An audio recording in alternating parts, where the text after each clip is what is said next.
Bien, entonces, muy buenas tardes a todas y a todos. Vamos a dar comienzo a este que es el primer ciclo, el primer encuentro de este ciclo de intercambio y reflexión denominado Infancias, Juventudes y Salud Mental, Reflexiones en tiempos de pandemia y más allá. Muy buenas tardes a todos.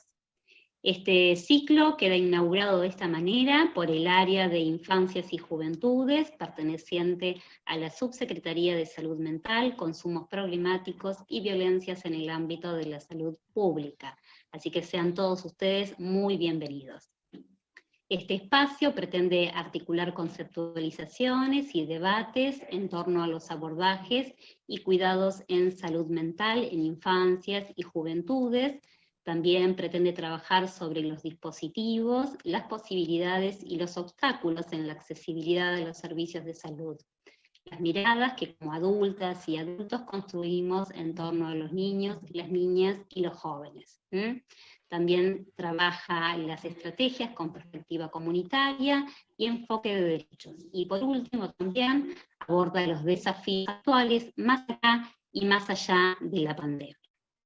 Quisiera comentarles también algunos aspectos generales de este encuentro. Será una reunión de 1 hora y media de duración aproximadamente. La primera parte la destinaremos al conversatorio con la doctora Alejandra Barcala, y a su término daremos apertura al intercambio con el auditorio.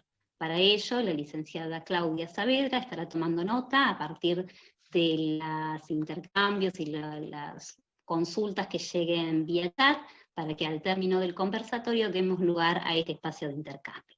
Como les comentaba, en este primer conversatorio nos acompaña la doctora Alejandra Barcal, y vamos a invitarlos a conocerla un poquito más. Ella es licenciada en Psicología, magíster en Salud Pública, doctora en Psicología por la Universidad de Buenos Aires, participa del programa postdoctoral de investigación en Ciencias Sociales, Niñez y Juventudes de la Red Claxo, Universidad de Manizales y la Pontificia Universidad Católica de Sao Paulo. Es coordinadora y profesora titular del Doctorado Internacional en Salud Mental Comunitaria de la Universidad Nacional de Lanús. Es coordinadora del Grupo de Investigación y Trabajo Niñez, Derechos Humanos y Salud Mental, también de la Universidad Nacional. Y recientemente ha publicado, en colaboración con otros autores, Salud Mental y Derechos Humanos en Infancias y Adolescencias, investigaciones actuales en la Argentina. Así que bienvenida Alejandra. Ahora le vamos a dar la palabra a la licenciada Cintia Ramazzotti. Ella es coordinadora del área de Infancias y Juventudes de nuestra subsecretaría de Salud Mental, Consumos Problemáticos y Violencias en el ámbito de la salud pública, así que con ella vamos a dar inicio al conversatorio. Buenas tardes, Cintia, adelante. Bueno, buenas tardes, hola a todos y a todas. La verdad que es una alegría porque en principio veo que saludan muchos compañeros de CPA, entonces la verdad que también la idea era convocar a nuestros trabajadores, sobre todo porque el área de infancias y juventudes es un espacio nuevo. De paso le contamos también a Alejandra que estamos con este ciclo un poco inaugurando quizás más socialmente, un área que empezó a crearse coincidiendo con el contexto de pandemia, digamos. Entonces, bueno, hemos tomado por eso parte del análisis de este contexto, también está incorporado, digamos, a esta propuesta de hoy para conversar con Alejandra, pero también, digamos, conversar sobre qué significa un poco esta relación entre salud mental, infancias y juventudes, atendiendo especialmente a la población de nuestra provincia. Nuestra área, digamos, es una iniciativa, digamos, se crea a partir de una iniciativa de la nueva gestión que lee este estado de situación en el que hay como una vacancia, como, digamos, la falta de dispositivos que aborden la salud mental de niñas, niños y adolescentes. Nuestra subsecretaría no ha tenido una política específica para esta población, y bueno, hemos sido convocadas allí con Claudia para pensar las líneas. Nosotras somos trabajadoras de la subsecretaría de hace mucho tiempo, y la verdad que nos parece interesante, propicio y oportuno que podamos construir y pensar entre todos líneas de trabajo para un área que, como decíamos, se está creando, se está construyendo y donde, bueno, necesitamos pensar en clave del equipo de salud, en clave de los abordajes, en clave de también tener como una mirada y una reflexión sobre cómo estamos mirando a nuestros niños, niñas, adolescentes y jóvenes. Sobre todo para propiciar encuentros, que es nuestro principal objetivo. Nosotros tenemos que poder encontrarnos, tenemos que poder estar presentes desde las políticas estatales, tenemos que poder acompañar y cuidar la salud de nuestros niños, niñas y adolescentes desde el Estado, ¿no? Y bueno, y el desafío quizás es ese, y bueno, la invitación también es esa. Así que vamos a conversar con Alejandra y quizás, además de los temas mencionados, también, digamos, por ahí comenzar, si te parece, Alejandra, con esta relación entre salud mental, infancias y juventudes, que por ahí ella tiene un largo, potente y para nosotros muy interesante recorrido para compartir, así que bueno, agradecidos de tenerte acá entre nosotros. No, al contrario, muchas gracias Cintia, muchas gracias al equipo por la invitación. No, para mí es un placer, es un honor. Los quiero felicitar por digamos, el armado de este área en infancias y juventudes, porque, a ver, por lo general siempre las infancias, las adolescencias y las juventudes siempre han quedado postergados en el campo de la salud mental, ¿no? Siempre han sido una deuda pendiente en términos de políticas sectoriales desde salud mental. Así que estén organizando este área para visibilizar las problemáticas de los niños y las niñas y las niñas, la verdad que tiene un valor inmenso. O sea que en primer lugar felicitarlas por esta iniciativa. Y agradecerles mucho porque me gusta el formato de diálogo, ¿no? De poder en este Zoom pensar juntas y juntos respecto a las infancias y las juventudes y, como vos decías, la interrelación en el campo de la salud mental.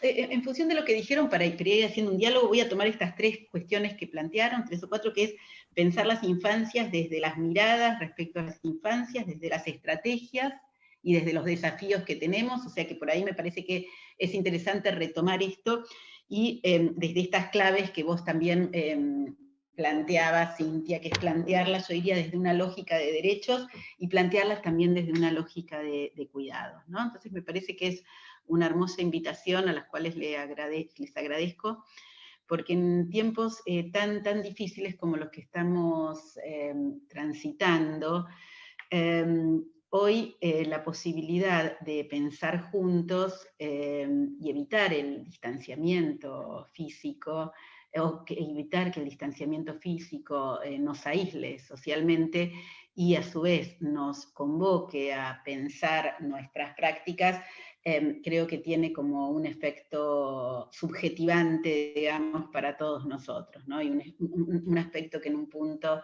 también nos permite rescatarnos desde los lugares en los cuales estamos trabajando.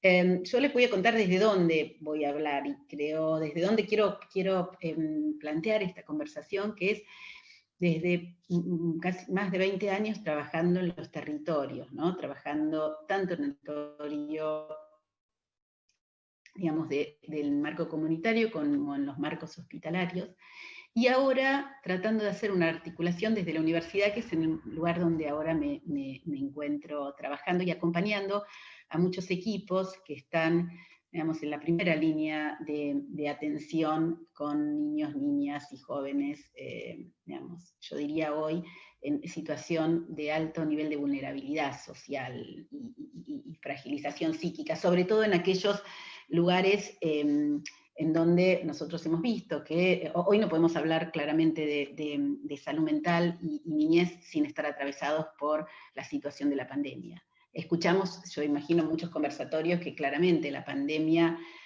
profundizó y visibilizó importantes desigualdades sociales. Entonces, me preocupa personalmente son aquellos niños y niñas de vulnerabilidad, ¿no? Donde la pandemia ha visibilizado o ha profundizado, que nos hemos dado cuenta en la situación en que esta niñez se encuentra, y diría, bueno, desde la niñez que vive en barrios populares, la niñez migrantes, la niñez trans, la niñez que está institucionalizada en hogares, la niñez que está institucionalizada por razones de salud mental, la niñez que sufre de situaciones de violencia familiar importante. Bueno, todos estos problemas de pronto han emergido en este contexto de la pandemia, en un momento donde nosotros nos encontramos con muy pocas respuestas, ¿no? O sea, nos encontramos con que tenemos que volver a repensar en este momento de incertidumbre nuestras propias prácticas. Y algo también trajo la pandemia, aparte de visibilizar eso, es que tenemos que volver a repensar un poco esta articulación que Cintia nombraba entre el campo de la salud mental, atravesados por las prácticas, bueno, hizo que quizás nos tengamos que pensar y que nos exija una comprensión que ya no puede ser individual, claramente, que tiene que ser una comprensión colectiva, y que rescate esto que estamos haciendo, ¿no? Que rescate un pensamiento dialógico, un pensamiento creativo, que nos permita dar algún tipo de respuesta frente a unas situaciones cada vez más complejas, de las cuales por lo menos yo no tengo respuestas, no sé si ustedes las tienen, pero sí me parece que amerita que construyamos juntos, articulemos nuevos conceptos, pongamos al servicio de pensar nuevas categorías. No nos queda otra alternativa que pensar nuevas categorías para abordar la complejidad de problemas que empiezan a ocurrir en los territorios. Y ahí una de las cuestiones peores que podemos hacer es seguir dando las mismas respuestas a problemáticas diferentes, o tratar de alguna manera, de establecer, de abordar estas problemáticas con recetas preestablecidas, digamos, ¿no? Con formas o con teorías que en otros momentos nos podían ayudar para pensar, pero que hoy claramente están en crisis, ¿no? Claramente hoy estamos, por lo menos yo siento que tenemos en crisis todos los modelos explicativos, ¿no? Nos encontramos con una situación de incertidumbre enorme, donde claramente, digamos, nosotros estamos muy acostumbrados a trabajar, digamos, o en las instituciones de salud o en los distintos territorios, y hoy nos encontramos con ciertas dificultades para desarrollar esa tarea. A mí me gusta pensarlo, no sé cómo lo están pensando Cintia y el equipo, a mí me gusta pensar que quizás esto nos permita, y me gusta pensarlo por ahí en términos, o sea, como positivos, que quizás nos permita la posibilidad de en serio replantear nuestras prácticas, ¿no? Nadie hubiera imaginado, digamos, el año pasado el tema de estar trabajando a través de una tecnología virtual, ¿no? De hecho, hubieran dicho, digamos, muchos de los terapeutas hubieran dicho que esto no es posible, que esto es complejo, ¿no? O sea, ni que hablar, qué sé yo, resolver situaciones a través de llamadas, o pensar cuestiones que a mí me parecen muy interesantes que en este acompañamiento que estamos haciendo, que es el lugar que salud mental, y ahora hablamos de niños, pero el lugar que salud mental también empezó a tener en las instituciones hospitalarias, ¿no? Hoy los servicios de salud mental están armando grupos para escuchar a los enfermeros, para acompañar a los residentes, para acompañar a los médicos de la SUTI o de los distintos lugares. Claramente están como rompiendo esa fragmentación institucional que teníamos, donde ocupábamos un lugar dentro del servicio de salud mental, ¿no? Hoy claramente hay un pedido, por lo menos hay una visibilización de que los problemas de salud no atañen solamente al cuerpo, ¿no? Recientemente, bueno, la Secretaría sacó un documento muy, muy interesante del acompañamiento a los familiares que han perdido algún ser querido, digamos, ¿no? Y el modo en que los equipos de salud mental podemos acompañarlos, ¿no? O sea, digamos, o la construcción de comités de crisis y el acompañamiento en las comités, o sea, esto hubiera sido impensable en otro momento, ¿no? Entonces, tenemos la posibilidad frente a una situación muy, muy difícil que está trayendo un sufrimiento realmente muy importante, para empezar a rejerarquizar lo complejo y a poner en diálogo la complejidad y el reconocimiento de las sensaciones, los sentires, las emociones subjetivas, ¿no? Nos empezamos a encontrar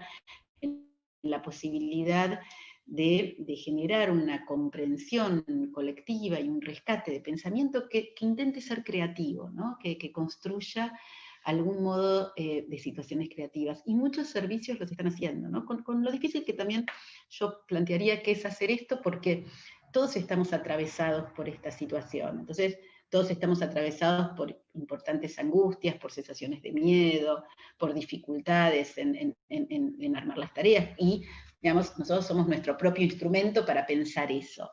Entonces, me parece que es un importante desafío, pero que además nos puede dar una posibilidad que cuando termine, porque la idea también es pensar en la pospandemia, no pensar solo en hoy, sobre todo si pensamos en la infancia, sino pensar también el hoy en términos de proyecto, de tener dispositivos o profesionales que tuvieron que repensarse y que de ahora en más claramente vamos a tener un background de posibilidades de abordar las difíciles realidades con las que nos vamos a encontrar, porque nos vamos a encontrar con situaciones muy difíciles, con algunas herramientas que fuimos pensando juntos. Entonces, por ahí la idea es ir pensando algunas herramientas juntos que, no desconociendo la diversidad de nuestros territorios, porque la provincia de Buenos Aires también no es homogénea, es muy diversa, tenemos que pensar en las distintas diversidades, las respuestas son diversas, y yo creo que ahí sí tenemos y las infancias son diversas, ¿no? Y que también tenemos que pensar,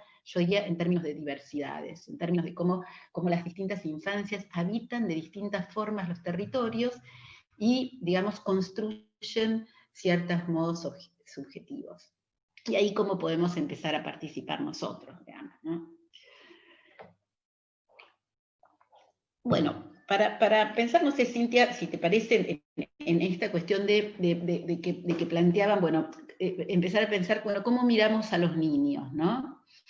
Y ahí me parece que nos aparece la primera situación interesante para pensar, que es la convención. Nosotros un marco normativo muy importante, que es la Convención Internacional de Derechos del Niño, que centró al niño como sujeto de derecho. Tenemos la Ley de Protección Integral, y después tenemos la Ley Nacional de Salud Mental, que si bien no hizo mucho énfasis en las infancias, en un momento tuvimos una discusión a ver si se incluía un artículo sobre niños o no, pero sí nos da un importante panorama para considerar a los niños y a las niñas como sujetos de derechos, bueno, el nuevo código también, como sujeto de derechos, y, digamos, y plantear particularmente la necesidad de un niño de ser escuchado.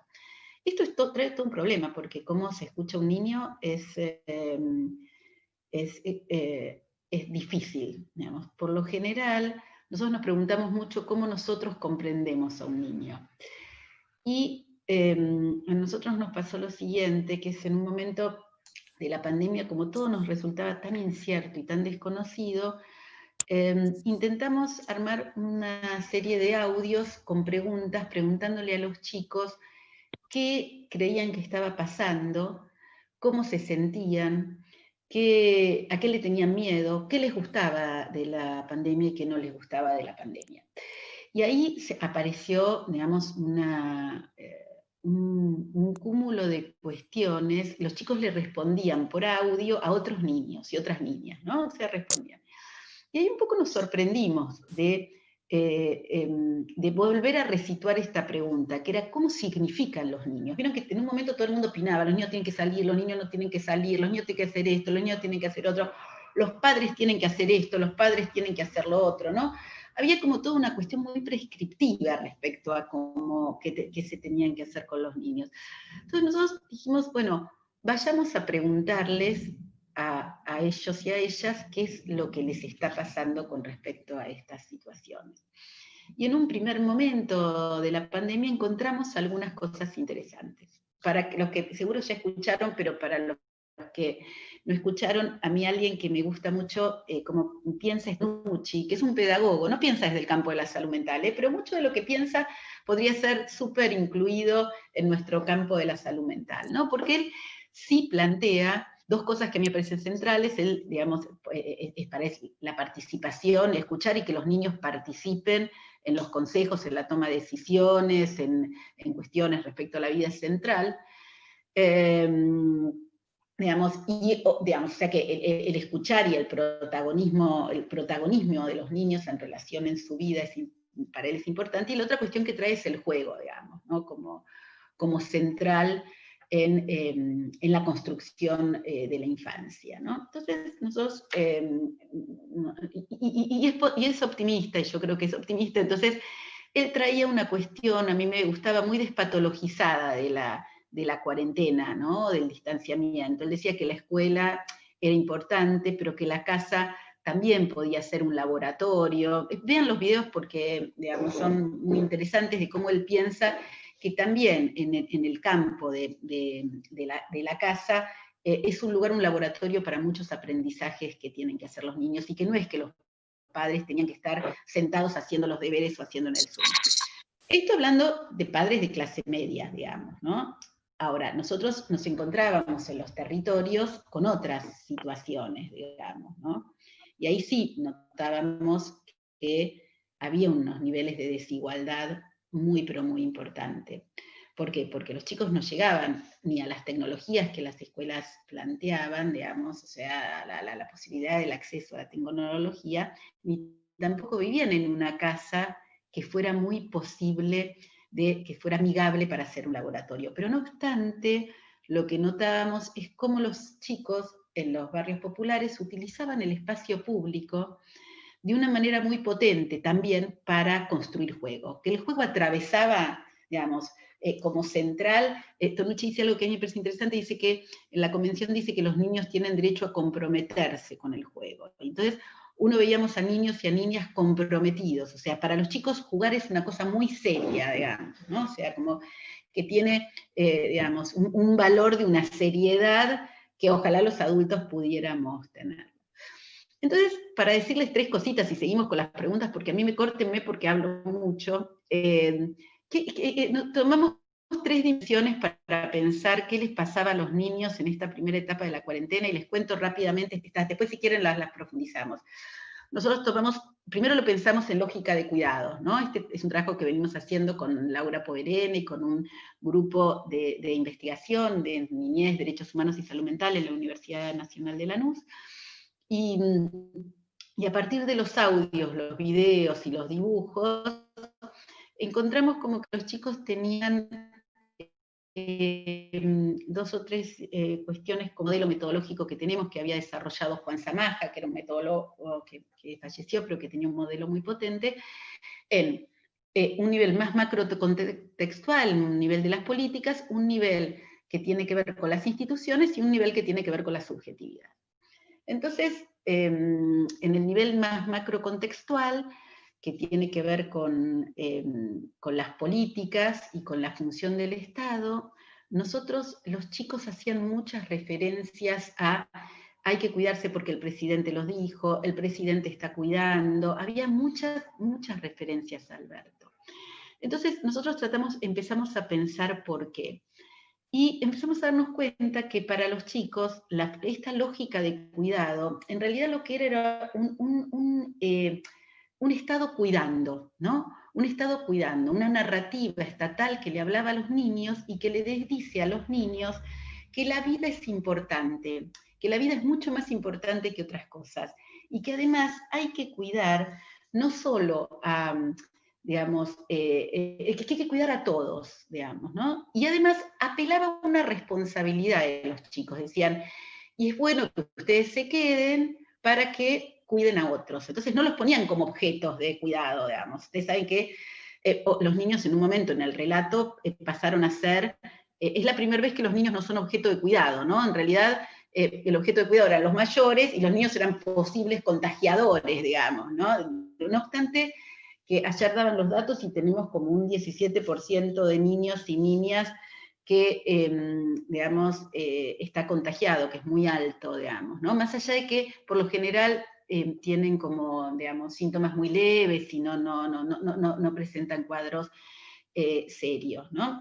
Pero, bueno, apareció otra cuestión, ¿no? Entonces, bueno, apelaba también a la responsabilidad de estos niños y estas niñas de quedarse en su casa para colaborar también respecto a esto.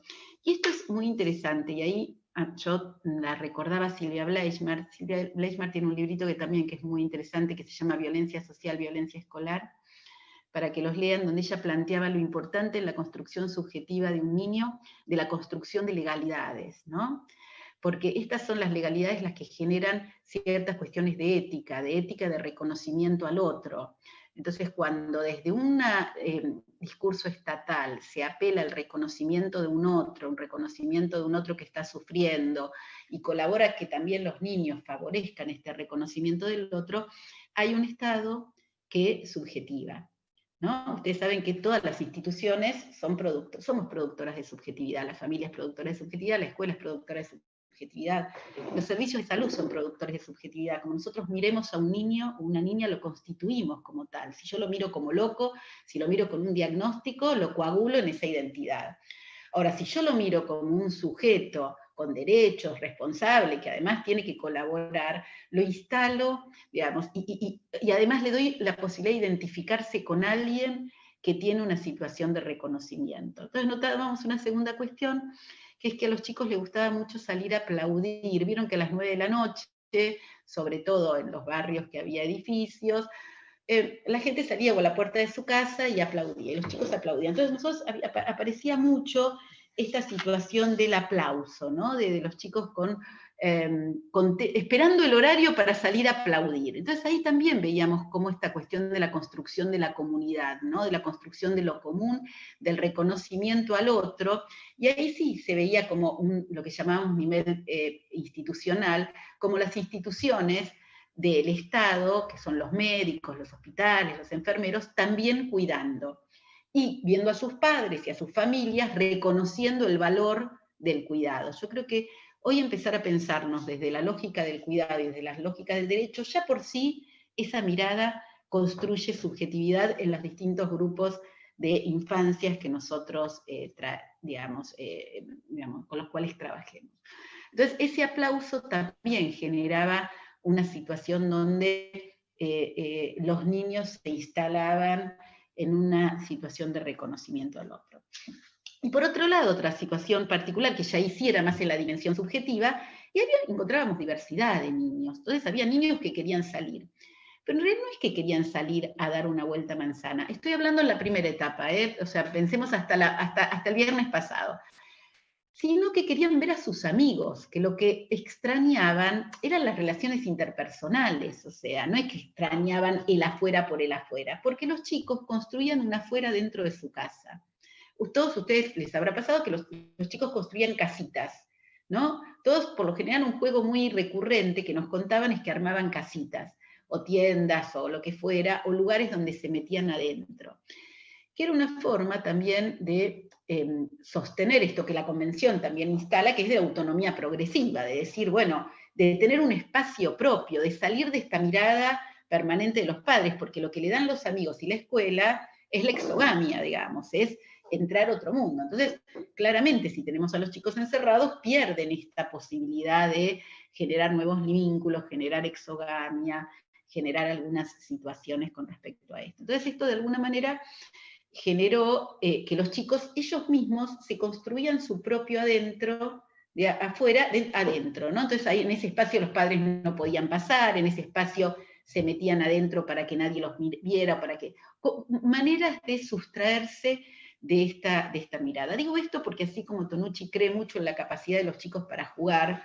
y para crear sus propios mundos, determinar que no intervenir en términos ideológicos o en términos conceptuales teóricos, sino tratar de ver cómo los chicos iban transitando este proceso y qué era lo que les iba pasando, ¿no? Por supuesto, todos decían que no les gustaban las tareas por Zoom y que esto era como demasiado, pero en una cuestión, nos dimos cuenta, a ver, vieron que también había toda una discusión, si el Zoom era la escuela, si eso no era la escuela, qué aportaba de diferente la escuela, y por supuesto que aporta, no es lo mismo la virtualidad que la corporeidad, ¿no? que estar con un cuerpo presente, ¿no?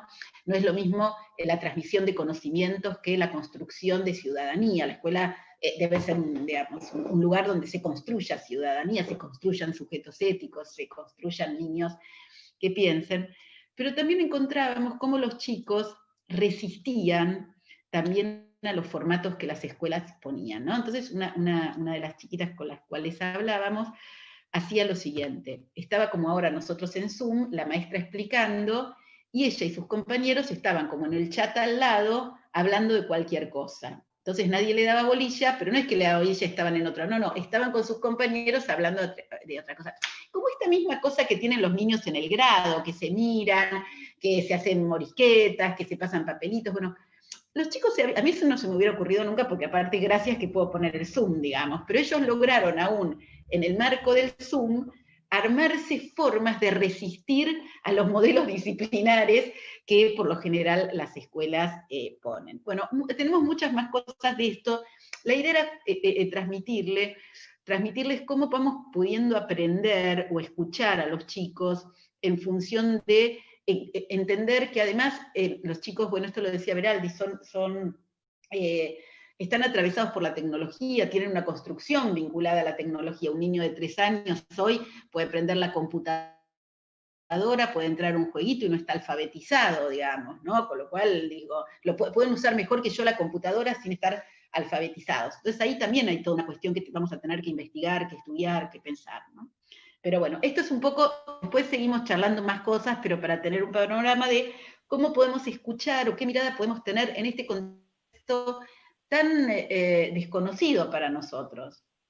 Ahí, Alejandra, pensaba en algunos de los elementos que vos traías en relación, digamos, al juego, en relación, digamos, a la participación de los niños y niñas. Yo creo que el encuentro entre salud mental e infancias y los instrumentos de protección y promoción de derechos, aún los locales también, como la ley 13298, en su entrecruzamiento. Si bien la ley de salud mental no hace referencia específica y por ahí, digamos, como bien decís, no tiene una referencia explícita a infancias y adolescencias, sí, me parece que es muy poderoso el entrecruzamiento entre estas dos herramientas legislativas, porque, digamos, nos obliga a repensar en clave de salud mental qué quiere decir escuchar a un sujeto de derechos en un niño, ¿no? O sea, un niño como sujeto de derechos. Y ahí me parece que es donde vos planteabas, creo que también en clave de los niños y niñas en la actualidad, en cuáles son sus herramientas, cuáles son sus modos de intercambiar. Recordaba recién que en uno de los encuentros, justo también, bueno, está Roxana, que es una compañera del área que piensa la parte educativa y se incorpora, digamos, desde ese lugar. También vos mencionabas la escuela, digamos, para nosotros desde el área es un eje fundamental, pero en estos encuentros donde, digamos, producimos encuentros de equipos también con equipos de las escuelas, en Torkins, acá justo también está Lucía de la Región 1, una de las cosas que surgen a partir, si bien hay una consulta por la problemática de las autolesiones y de un montón de circunstancias que también están presentes, digamos, en este contexto, el hecho, digamos, es que la escuela viene con una pregunta súper interesante, que es qué podemos hacer nosotros, digamos, para cuidar a los chicos, más allá de la situación singular o si se quiere de una lectura más sintomática de situaciones de autolesión, cómo nosotros lo podemos acompañar esto como una problemática de todos, colectiva, de nuestros jóvenes y nuestra. Y en realidad se termina pensando que los chicos tenían, digamos, como que extrañaban el recreo, o sea, la organización de un recreo virtual, se termina pensando, ¿no? Como estrategia. Y bueno, y pensaba un poco, digamos, en esta misma clave, digamos, cómo podemos generar, cómo la pandemia ha sido también una oportunidad para repensar prácticas, para poder rever, digamos, estrategias, para poder repensar cómo es esto también de la asistencia remota, ¿no? Donde aparece la videollamada, donde uno se da cuenta que los niños y las niñas manejan la tecnología de un modo donde las cercanías se presentan también de otra manera que en otra época, y las lejanías de otra manera que en otra época, pero bueno, en función de todas estas puntualizaciones, pensar, bueno, cómo y qué significa, sobre todo desde el Estado también, pensar el trabajo con los niños, niñas y adolescentes en salud mental, desde la perspectiva de los abordajes, decíamos de las perspectivas también del equipo de salud, ¿no? O sea, cómo todos estos elementos son una enorme, digamos, también complejidad tener en cuenta y repensar, bueno, en clave de los abordajes allí. A ver, bueno, esto que vos decís, Cintia, es como central, porque los que trabajamos con niños digamos, niñas y adolescentes, no podemos pensar sin el trabajo en red. Hay algo que se viene como planteando mucho en relación a los equipos de salud, que es, digamos, la modalidad consultorio externo solamente en el abordaje de las infancias. Que no está mal, digo, o sea, me parece que, digamos, el abordaje individual aprendimos nosotros que para muchos niños y niñas que no tienen ningún espacio de escucha, suele ser un lugar central en su construcción subjetiva. El tema es que en un contexto de país como en el que nos encontramos, y como nos vamos a encontrar, porque ya venimos con una situación muy difícil, digamos, en donde, bueno, con una retracción y caída del Estado, esto que venimos recomponiendo respecto a esta cuestión de la mirada del otro, el reconocimiento del otro, bueno, hubo una sensación donde a mí me parece que, y hablando de esta situación de los niños y en las violencias y los niños y las agresiones, que la no presencia del Estado, y del Estado yo también hablo del Estado como todos los trabajadores del campo de la salud mental, como las maestras y los maestros, digamos, como los profesores de los clubes, como los operadores de todos los programas, que muchas veces son programas en función de los derechos, digamos, la necesidad de todos ellos en el abordaje de situaciones muy complejas. Porque como hoy no nos encontramos solamente como cuando yo empecé a trabajar hace 30 años, que por ahí a un servicio de salud llegaba un chiquito porque se hacía pis en la cama, digamos. Hoy nos encontramos con situaciones de una complejidad, de un sufrimiento, digamos, de una vulneración de derechos inmensa. Y en ese contexto, los servicios de salud, los equipos de niños, no podemos, esto lo aprendimos después de muchos años, les quiero decir que esto es como parece una obviedad, pero fue un aprendizaje de hace mucho tiempo, que los tratamientos individuales solos no alcanzaban para responder a estas problemáticas. Y en ese sentido, la primera cuestión que se planteaba era el diálogo con las escuelas, porque las escuelas, por un lado, son aquellos que tienen que sí o sí admitir a los niños, no pueden decir como muchos de nuestros servicios que dicen no es para acá, ¿no? Yo digo que el diagnóstico más frecuente que tenemos en los servicios es no es para acá. Digamos, después hay un montón más, pero no es que para acá, es cuestión de que hace que un niño deambule por distintas instituciones y por distintos motivos las instituciones. A ver, motivos que yo lo puedo decir jocosamente, pero que también entendiendo qué pasa esto.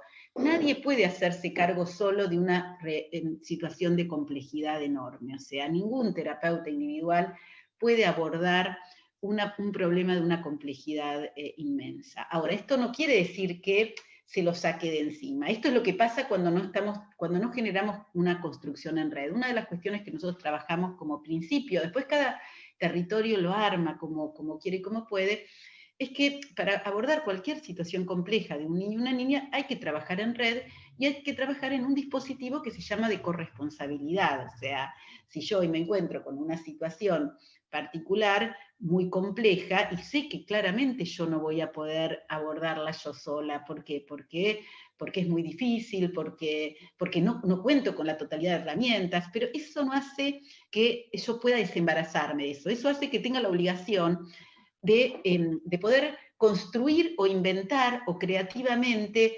organizar un trabajo con otros para alojar a este chico, porque si no yo, aunque no quiera, me vuelvo en un instrumento más del circuito de reproducción de exclusión social, de estigmatización, y yo, institución de salud, sigo generando una violencia institucional sobre ese chico, aunque no quiera. Entonces me parece que un desafío inmenso que tenemos aún en el marco de la pandemia, más que nada yo diría en el marco de la pandemia y de la pospandemia, es pensar que como servicios de salud vamos a tener que empezar a articular con la escuela, con los servicios zonales, pero sobre todo, y algo que estamos viendo que es de una potencia increíble, con las organizaciones sociales. Digo, porque hoy que está toda esta discusión, y traigo una discusión para que después discutamos, porque la realidad es que uno no construye conocimiento si no se pelea un poco con el otro y construye con el otro. Y de hecho, un poco mi idea de la interdisciplina es eso, es que ninguna disciplina se apropie del cuerpo de un niño, sino que todos tengamos una mirada que haga que podamos discutir entre todos, y de esa discusión podamos habilitarle a este chico no quedar coagulado en ninguna representación disciplinar, digamos, ¿no? Entonces, con esa misma lógica, entiendo que muchos trabajando en forma conjunta, muchos pensando en forma conjunta, quizás no hagamos la mejor de las intervenciones, pero sí hacemos la posible, ¿no? La posible de construir en red algo que nos permita a ninguno desembarazarnos de una situación problemática, que es a lo que tendemos claramente. Cuando uno se angustia, claramente trata de, digamos, sacarse de encima este problema. Y este problema es un niño o es una niña, y es una niña que ya viene de situaciones de mucha vulnerabilidad. Entonces, me parece que hoy los servicios tenemos que pensar como estrategias que articulen con el territorio. No hay nada más potente, hay algo que tenemos que aprender, que tenemos que desdisciplinarnos, ¿no? Hoy, ¿no? Pensando en los barrios populares, a mí sigue la potencia con la cual 4 mujeres se reúnen y en situaciones de niveles de carencia importante arman un comedor, organizan algo y alojan a los niños, ¿no? En esta cuestión de cuarentena comunitaria. Entonces, yo no sé si, digamos, y los servicios estamos un poco discutiendo, tampoco digo que está mal si vamos al territorio o no vamos al territorio. Pero entonces por ahí la idea no es si vamos al territorio o no vamos al territorio, salir de esa disyuntiva, sino decir cómo armamos con las personas que están en el territorio una red que los apoye para que puedan generar este acogimiento de esta situación, este acogimiento de este niño, ¿no? ¿Por qué? Porque ninguno de nosotros vivimos en ese barrio del cual por ahí este chico, digamos, vino a consultar. Y tampoco puedo, digamos, me llamaban ayer por una situación muy difícil de una nena, ¿no? Entonces, claro, tampoco soluciona que el equipo vaya ahí y esté una hora y se vuelva. Lo que soluciona es que construya una red, digamos, que incluya, digamos, lo clínico comunitario. Y esto lo decía Winnicott hace un montón de años, después de la Segunda Guerra Mundial, que casi diría que es lo más parecido a la situación que estamos teniendo ahora. Él planteaba desde el psicoanálisis, a mí me parece que el psicoanálisis tiene una potencia muy, muy fuerte para pensar la subjetividad y para pensar los niños, ¿no? No, claro, a pesar de los y las psicoanalistas, digo, pero tiene como una potencia fuerte, y Winnicott, que era un pediatra y que incorporaba ambas cuestiones, planteaba esto, que cuando hay chicos que se han sometido a situaciones, están sometidos a situaciones traumáticas, digo, para todos es traumático la pandemia, en general, podríamos decir, ¿qué significa que es traumático? Son estímulos que en algún momento desbordan las posibilidades, digamos, de organización simbólica que tenemos, o sea, nos vino como de golpe, nos sorprendió y estamos reacomodándonos a ver cómo vamos a transitar.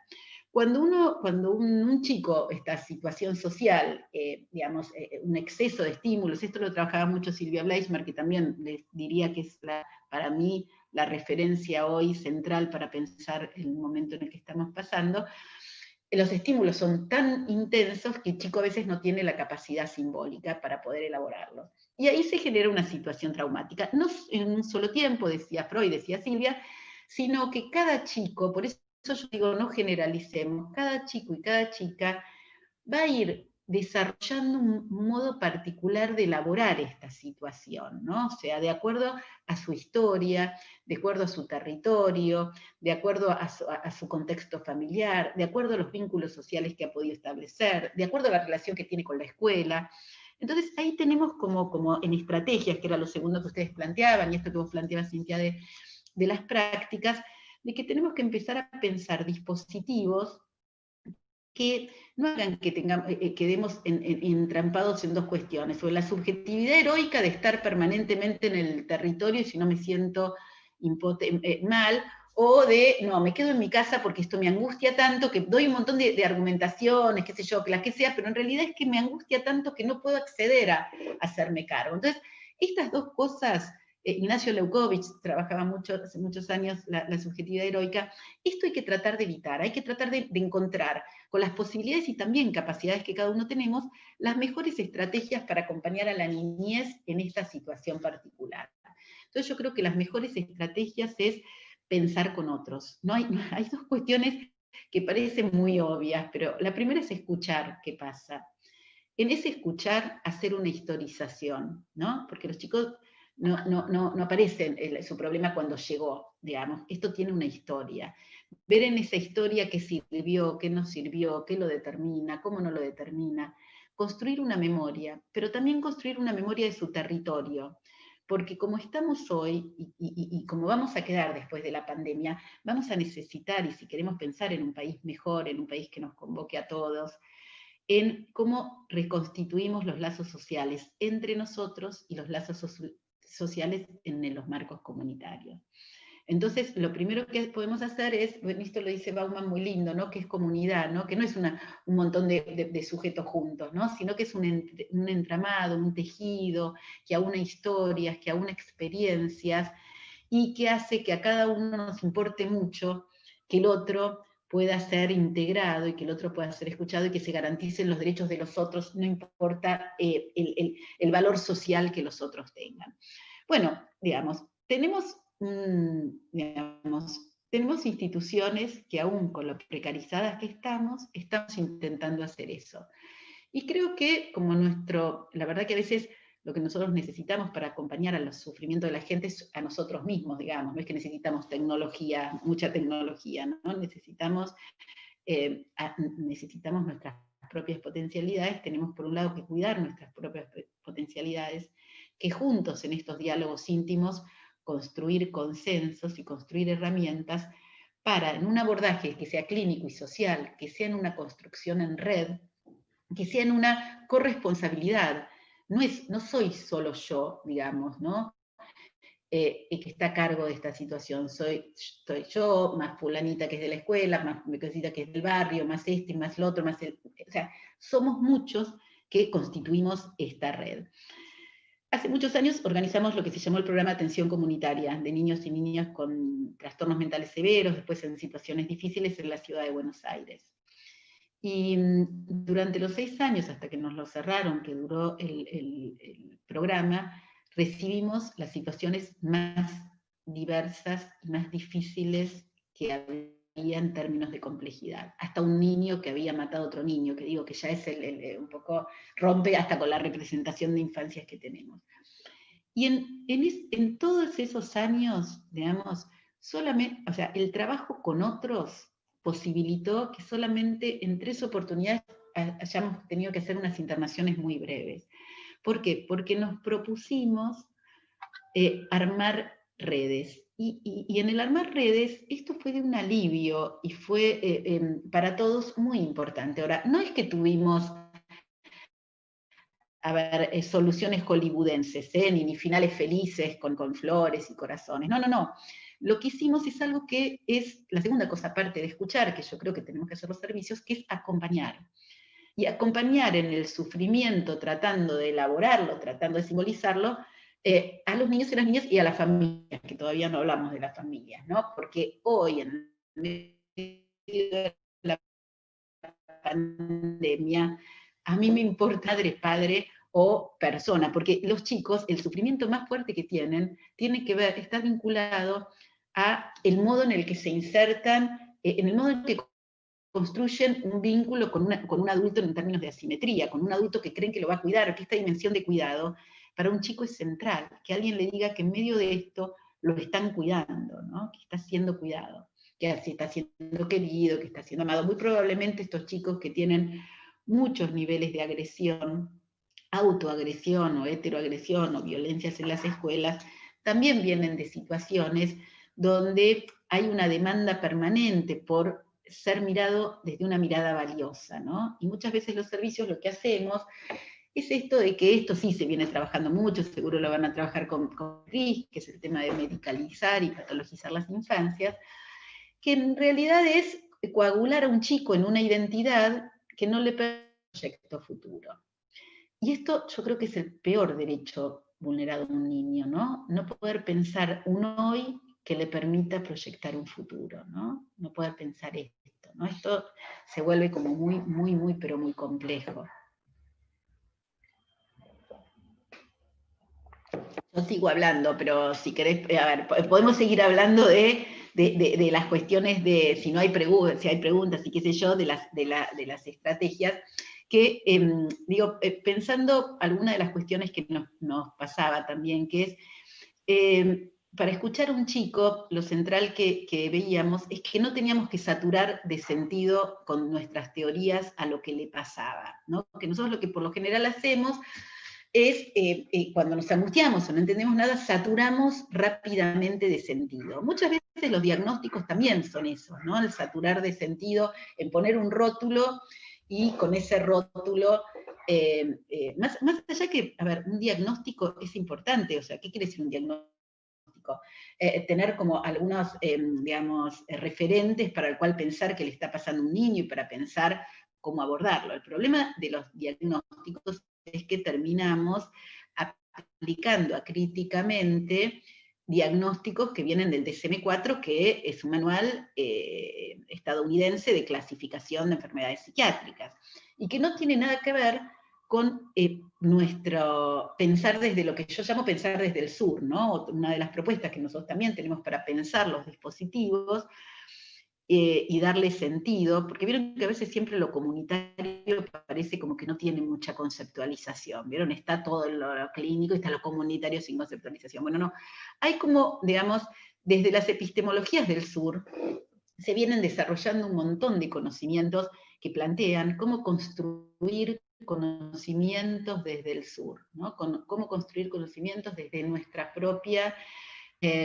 realidad, ¿no? No como tomar acríticamente, digamos, diagnósticos que vienen de manuales, que están muy vinculados también a ciertas lógicas de los laboratorios, o sea, lógicas de mercado, lógicas comerciales, que desubjetivan, digamos, a los niños y que les instalan una identidad que después es una identidad de la cual no puede,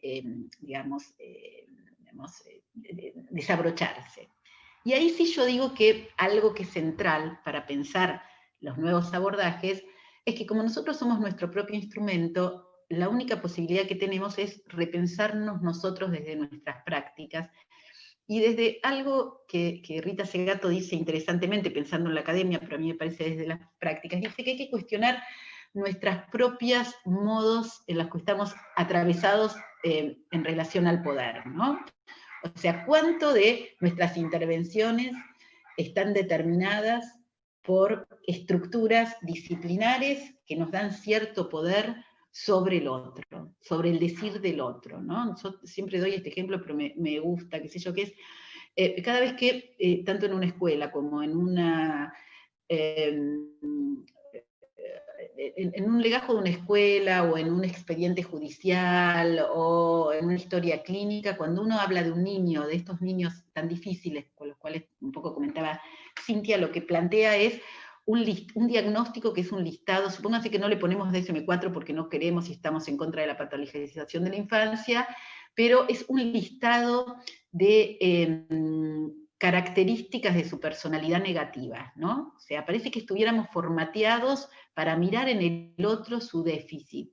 Por eso decimos que otro criterio importante para las prácticas es centralizar en las potencialidades de los niños y las niñas, ¿no?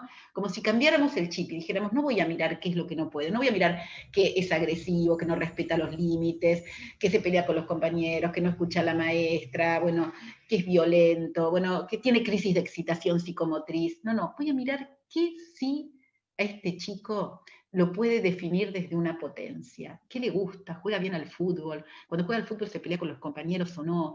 ¿Qué persona cercana, con qué persona cercana puede establecer un vínculo? ¿Cómo pensar en un espacio donde esta situación me permita a mí repensar a este chico desde otra cuestión? Y esto implica repensar nuestras propias relaciones en términos disciplinares y en términos de poder, ¿no? Y me parece que esto es una cosa interesante para descentrarse del adultocentrismo que nosotros tenemos cuando pensamos las infancias, ¿no? Entonces, de también poner en jaque estos niños que ponen en jaque al Estado adultocéntrico, a las instituciones adultocéntricas, ¿no? Digamos, ¿no? Ni que hablar de los juzgados que ya, digamos, deciden, digamos, donde escuchar a un chico, a lo sumo es leer, porque en el mejor de los casos estas historias clínicas puedan decir fulanito dice tal cosa, en el mejor de los casos, pero a nadie se le ocurre hacer esa historia clínica con fulanito, ¿no? O sea, ¿quién de nosotros se le ocurre decir, bueno, yo voy a hacer una historia con él, yo construyo su historia en acción, juntos hacemos esto, ¿no? Juntos pensamos, aún hasta las cosas más horribles, que es a veces tener que decirle a un niño que no va a tener que poder seguir estando con su familia y que hay que tomar una medida excepcional. Yo creo que a nosotros nos angustia tanto que hacemos eso, pero no trabajamos con este chico durante mucho tiempo explicándole que aunque él no esté de acuerdo, todo lo que puede llegar a pasar cuando uno tiene que tomar una medida excepcional. Ni que hablar cuando un chico tiene que entrar a un hogar, que tampoco hay ninguna dispositivo que lo espere, le presente a otros, lo haga ir de a poco. O sea, no, es todo como, digamos, a veces nos manejamos con niños y niñas en situación de vulnerabilidad social como si estuvieran como si fueran una infancia a otra, ¿no? Digamos, ¿no? Y estos niños y niñas, bueno, a mí los niños y niñas que más me preocupan son los niños institucionalizados, les quiero decir. Después, bueno, podemos hablar del resto de las infancias que también hoy es para preocuparse en relación a esto, pero creo que no hay situación de mayor desubjetivación y mayor sufrimiento que aquellos chicos que han pasado por situaciones de violencia en sus medios y que lejos de haber apoyado a esas familias que no pudieron, porque por sus propias historias tampoco deben haber podido, o haber pensado en estas referencias comunitarias, es intervenir en la institucionalización donde los chicos se les vuelve a repetir una serie de violencias. Entonces, nos parece hasta normal que todos los chicos tengan unas rutinas infernales, como ahora que se vayan a dormir a las 8 de la noche, o que compartan la ropa con otros chicos, o que no tengan fotos, o que no tengan un objeto transicional, o que nadie les esté contando qué está pasando. Porque con toda esta... Nosotros cuando les fuimos a preguntar a los chicos qué era el coronavirus, y había algo muy fuerte que pasaba, que no entendí. Muchos decían, y el primero repetían la palabra como si al repetir la palabra en algún momento iba a transformar, como cuando uno también va a un Zoom o alguna cuestión diciendo, ay, ojalá que me ilumine y de acá salga y diga, bueno, así solucionó. Los chicos repetían la palabra y la palabra tratando de construir algo.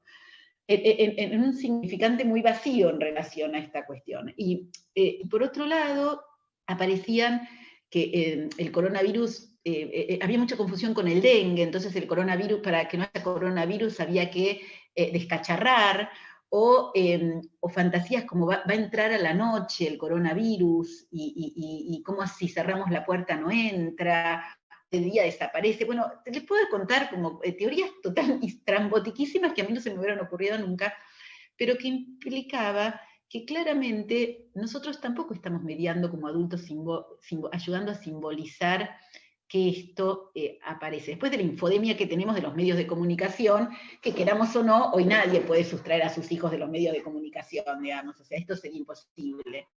De hecho, a mí me llama la atención que los chicos que son muy creativos, que generan dibujos creativos, pero sobre el mismo esquema del dibujo que pone la televisión del virus, ¿no? Todos son redonditos y con eso, o sea, después lo transforman, y lo transforman en sus propias realidades, pero el impacto que tienen los medios de comunicación es muy fuerte.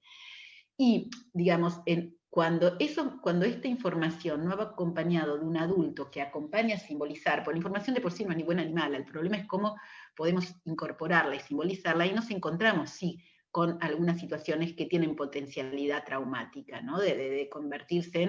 Entonces también encontramos chicos que no quieren salir a la calle de ninguna manera, digamos, ¿no? Porque tienen mucho miedo, o chicos que querrían ir y abrazar a todos de golpe, o sea, y ahí sí creo que pensando en los chicos, un trabajo que tenemos es poder comprender cuáles son las defensas que están generando en esto, y cómo poder nosotros intervenir en función de esas defensas.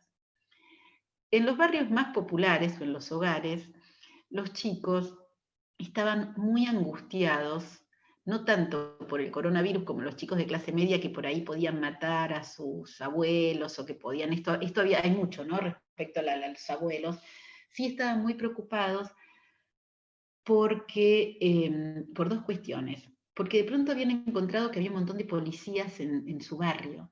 Entonces se decían entre ellos, tené cuidado con el de la gorra que está dando vuelta, porque de pronto también la policía pasó de un lugar que, digamos, se llevaba a los pibes que consumían a llevar comida y organizar cosas, o sea que ahí había como toda una cuestión. Y después lo que sí traían, y esto sí me parece para ver en las intervenciones, es que se sentían muy angustiados porque veían a sus padres muy nerviosos, decían, ¿no? Que los padres estaban tristes, que los padres estaban nerviosos, que los padres estaban violentos. Y claramente en un lugar donde uno no puede ir a salir a trabajar, donde no le alcanza la plata, donde tiene que hacer una hora para la olla pública. Bueno, digo, para empezar a pensar estas cuestiones en los contextos situados, ¿no? Bueno, ahí digamos, Alejandra, esto que la verdad fue, digamos, un punteo quizás de también líneas que queremos trabajar en el área. Pensamos que pensarse desde el sur, pensamos, digamos, que si no nos pensamos a nosotros mismos los adultos, es muy difícil que uno pueda encontrarse con los niños, niñas y jóvenes, porque creo que lo que ahí hay que propiciar son encuentros también desde el juego, los encuentros desde lo que los niños producen, y no solamente desde las categorías en salud mental, que eso también creo que en esta relación es bien importante tener todo en claro, y que es difícil, pero es un trabajo pendiente. Digamos bueno, que los instrumentos que tenemos de perspectiva de derechos, de enfoque de derechos y de perspectiva comunitaria también son herramientas valiosas y son herramientas hoy, digamos, que nos permiten encontrarnos con los niños, niñas y jóvenes, y encontrarnos a veces desde el Estado, que es el desafío, ¿no? Ahí nosotros teníamos, no sé si... Tenemos algunos comentarios Sí. que les voy compartiendo. Hay 2 o 3 comentarios que recuperan la lógica de la corresponsabilidad como algo interesante a trabajar, y también aparece el tema de, si bien la ley existe y la corresponsabilidad y demás, seguimos trabajando después de 15 años con la lógica de la derivación, ¿no? Sí. Este tema de que, si bien hace mención a la corresponsabilidad, pero se sigue trabajando con una lógica de derivación. También se recupera una cuestión que es interesante, que es el tema de que el cruce entre las leyes de infancia y de la de salud mental es interesante. El tema es cómo reorganizar, decía, porque hay muchos equipos que trabajan con esta lógica que Alejandra está compartiendo. El tema es cómo reorganizar el sistema estatal para poder cumplir esas leyes, y articular estos dispositivos que están trabajando con esta lógica, garantizando el acceso del pueblo a dichos dispositivos. Otra cosa más interesante como para recuperar es, como concepto, la ternura de Ulloa, que menciona Rod. Y también lo que vos decías en un momento en relación a las familias. Niños vulnerados y familias también vulneradas y fragilizadas, ¿quién las sostiene? Y el reconocimiento de que te agradece, digamos, que nos recuerdes que debemos repensarnos a nosotros mismos para trabajar con un otro. Hay un montón de cosas súper interesantes todas. La primera que voy a decir es medio antipática por ahí, la que voy a decir, que es lo siguiente. Yo creo mucho, o sea, digo, yo no, en este momento no pertenezco a la universidad, mi responsabilidad estatal tiene que ver con la universidad. No obstante, creo que todos los que estamos acá tenemos una responsabilidad central en términos de que somos funcionarios estatales de alguna manera. Y tenemos una responsabilidad al decir. Y ahí yo soy una muy confiada, porque creo en las organizaciones sociales, y porque más allá de que creo que el Estado tiene una digamos, responsabilidad importante, creo en las micropolíticas, digamos. Le escuchaba en también un conversatorio a Sueli Rolnik, que es una psicoanalista brasilera que es muy, muy potente, y ella hablaba de la micropolítica del deseo. Yo creo en las micropolíticas, creo en la capacidad de transformación que tenemos los agentes en los territorios. A mí me gusta esa pregunta, que me parece que hay que sostenerla, porque si tenemos unas leyes maravillosas, hemos tenido, digamos, una legalidad, las prácticas siguen teniendo la misma inercia, digamos. Yo tengo como esto por la experiencia que tuvimos en el PAC, tengo esta cuestión, digamos. Creo que todos nos convertimos de alguna manera en importantes referentes de garantes de derechos. Todos sabemos cuáles son los derechos del niño, todos sabemos cómo el Estado los tiene que hacer cumplir, todos sabemos eso. Ahora, el problema es cómo desde la micropolítica, digamos, desde el trabajo particular nuestro, lo podemos llevar a cabo. Nosotros el programa de atención comunitaria lo hicimos, se instaló como política pública a partir del trabajo territorial que veníamos haciendo. No fue un programa que se creó y lo implementamos, sino que nosotros decidimos que cada vez teníamos más niños y niñas graves y que teníamos que encontrar una respuesta. Por supuesto, tuvimos la suerte de que nos ayudara a pensar Silvia Bleichmar. ¿Por qué digo la suerte? Porque a veces nosotros con las leyes hacemos, pero no pensamos. Entonces, hacemos cosas de buena voluntad, pero no están sostenidas en poder pensar qué es lo que está sucediendo. Entonces, yo creo que por eso tenemos que hacer muy buenos diagnósticos. Tenemos que darnos mucho tiempo para pensar antes de hacer. Creo que tenemos que pensar que tenemos que instalar nuevas preguntas. Me gusta esto de instalar de preguntas, y me parece que está bueno tratar de responder estas preguntas. Yo creo, y es una parte, que por lo cual no podemos, digamos, terminar de consolidar en la garantía de derechos, es que estamos atravesados disciplinarmente, entonces nos reunimos desde el servicio de salud, desde la defensoría, desde la escuela, y nunca tenemos como proyecto a mí no me gusta la palabra empoderamiento, pero el empoderamiento social de los territorios, ¿no? O sea, y yo creo que para poder garantizar derechos, tenemos que hacerlo en el marco del espacio territorial y sitiado, en conjunto con las organizaciones de ese territorio. Porque si yo soy una psicóloga que entiendo lo que le pasa a un chico, ¿no? Estoy con mi equipo interdisciplinario y logramos comprender, bueno, esta situación. Logramos armar con la escuela un formato para que este chico pueda aprender.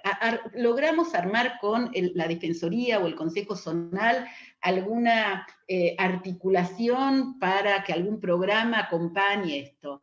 Pero después el chico está en el territorio todo el tiempo. Yo necesito a alguien ahí que lo aloje, alguien ahí que yo creo que nuestra mirada, como les decía, es preformativa, ¿no? Construye subjetividad. Entonces yo necesito articularlo en un espacio territorial que le constituya subjetividad. Miren, me contaban esto, hoy en consumos problemáticos, para jóvenes, quienes están dando mejor, digamos, respuestas en los territorios son las iglesias, o sea, los curas villeros, digamos, ¿no?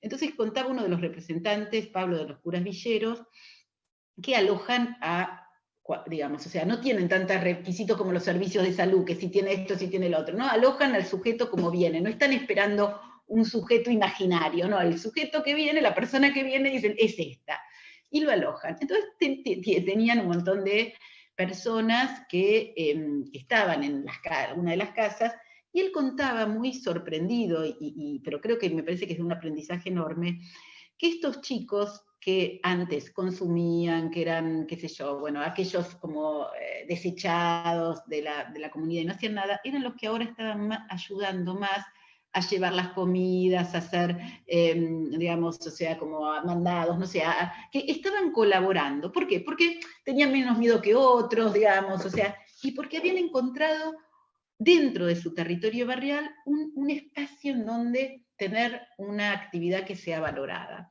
Bueno, a mí esto me pareció fantástico, ¿no? Porque, digamos, esto me pareció mucho más interesante de poder encontrar en el contexto del territorio un lugar para este chico o esta chica que lo ponga en otra perspectiva, que le permita construir una identidad diferente, y que en medio de este contexto de la pandemia él había logrado de alguna manera ubicarse de otra forma. Bueno, yo creo que desde los servicios de salud tenemos que en serio dejar de pensar que para poblaciones que son de nuestro continente, de un continente altamente sufriente, con una pobreza inmensa, con un nivel de desarticulación social muy importante, que digamos, a ver, nosotros tenemos la capacidad de haber estudiado para escuchar y para poder acompañar. Entonces tenemos que, con esa escucha y ese acompañamiento, empezar a implementar estrategias desdisciplinarizadas, ¿no? Entonces, y esas estrategias desdisciplinarizadas es con la familia y con la comunidad. No es a través de solamente la estatalidad, digamos, o sea, porque si eso, aunque no queramos, es patologizar también, es medicalizar la situación. Entonces ahí me parece que tenemos el desafío. Y ahí se rompe esta cuestión si vamos a la comunidad, si no vamos a la comunidad. No, no. Nosotros tenemos que construir pensamiento para ver cómo podemos hacer que ¿Vieron cuando un chico viene, incluso un chico que no tiene problemas económicos, pero que le hacen bullying en la escuela y que está muy instalado en un espacio? Uno por lo general le dice, bueno, ¿por qué no a los padres? ¿Por qué no va a otro espacio, digamos, ¿no? ¿Por qué no va a fútbol? ¿Por qué no va a pintura? ¿Por qué? Porque otro grupo social, otra mirada, le permite a este sujeto descoagularse de esta situación y poder ser otra. Antes de ayer una colega me llamaba por un chiquito de 9, 10 años que había llamado a su referente, al profesor de fútbol del barrio al que iba, que ya no tenía más, le había mandado un WhatsApp y le había preguntado qué pasaba si él se moría,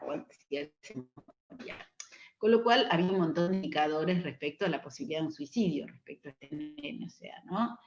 Que estaba bueno porque había bueno, el profesor de gimnasia, se imagínense que estaba angustiadísimo, porque frente a esa situación no sabía qué hacer. Bueno, yo creo que se hace sobre esa situación, y sobre esa situación, este profesor de gimnasia puede decirle a este chico, mira, vamos a hablar con fulanita que conozco que nos va a poder ayudar mejor con tu pregunta. Y esa fulanita puede ser alguien de un servicio que esté atendiendo remotamente. Y esa que está atendiendo remotamente puede contactarse con la escuela del chico y hablar con la maestra, quizás. O esa remotamente puede contactarse con alguien que esté en el barrio respecto al chico que pueda ir a verlo a la casa. O alguien, todos los espacios barriales tienen organizaciones sociales. Yo creo que ahí nosotros tenemos que pensar, porque si no, ¿qué iban a hacer? Decirle a ese chico que vaya, tome 2 colectivos para ir a un hospital, que es donde están atendiendo, para que le hagan un psicodiagnóstico. Entonces yo digo, ¿por qué no repensamos, digamos, el lugar del acompañamiento en estos momentos donde yo no sé, pero podemos escuchar por qué este chiquito estaba tan angustiado, por qué este chiquito se le hacía intolerable su sufrimiento y por qué quería desaparecer? Porque por lo general los chicos en este contexto pueden querer desaparecer de modo tal de no tener que sostener ese importante nivel de sufrimiento. Entonces yo creo que cuando vino Boaventura de Sousa, que es quien a mí me gusta mucho cómo trabaja Epistemologías del Sur, se recorrió todos los barrios populares en la ciudad de Buenos Aires, escuchando a las personas y en función de eso pensando cuáles eran todas las potencias que desde las luchas estos colectivos tenían. Entonces yo, para los que trajeron a Ulloa, que me encanta, que ni que hablar, Ulloa decía que la ternura es un concepto político, y a mí me gusta que es un concepto político, porque instala en una ética del reconocimiento del otro.